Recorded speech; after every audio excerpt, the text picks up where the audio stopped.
so I took the dual credit program from 2016 to 2017. And then after that, I graduated high school. And then in 2018, I came and took my Red Seal course. I never saw myself really competing on a show or like in a competition of that magnitude, especially so young.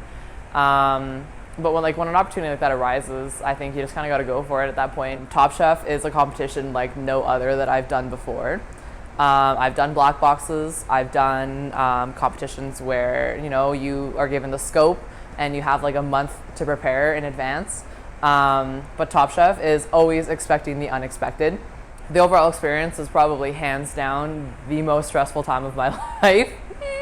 Everyone goes on Top Chef Canada to be able to try and win the title Top Chef Canada.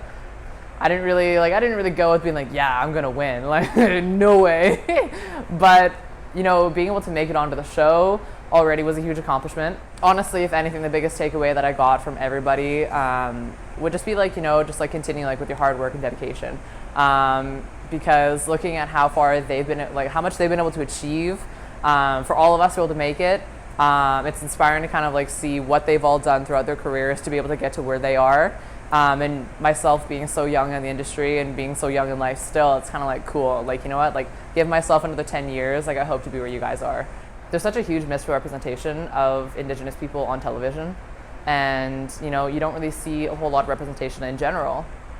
And there's so much publicity with the top chefs that I'm trying to really take these opportunities to be able to share share my story and give inspiration to other youth and Indigenous youth. You don't have to come from a background where you had everything, or sure, people come from a background where you have more leverage than others, but I came from a background where I literally had nothing. And it's like, you work hard, you enjoy what you do. If you have the passion for it, it'll take you places. I'm from Cowichan Tribes, but I went to high school in Oliver, down in the South Okanagan, and the Osoyoos Indian Band was more than generous, kind of like showing me who their nation was, and I got to work very closely with like products off their land. So as I'm kind of like discovering more and more kind of like who we are as a nation, I try to kind of pay homage to bringing the West Coast meets interior and kind of using local products from kind of like along like the coastal line, and then whatever I can forage from the Okanagan. So because we are in a desert, there is a bountiful supply of prickly pear cactus. And when I was filming Red Chef Revival, Chef Rich actually was the one who showed me that you can like harvest you can harvest the cactus, burn off the spurs, and then you can use kind of like the meat inside to kind of like incorporate that into cooking. And I've used that in competitions actually. I think it's such a great way to also kind of like showcase what the Okanagan kind of has to offer and like share the story of like the the Sioux people. This will be my third season going back to Mission Hill. I started in the summer of 2019.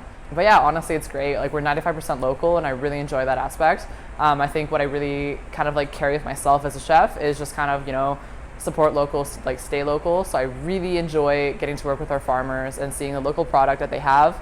And I love the fact that at Mission Hill, we either bring in from our suppliers or we grow it ourselves. So I think starting off, for Culinary Arts, I think Okanagan College is a great culinary program. I definitely recommend it to young cooks. I think honestly it's also like very kind of affordable for what the program has to offer as well.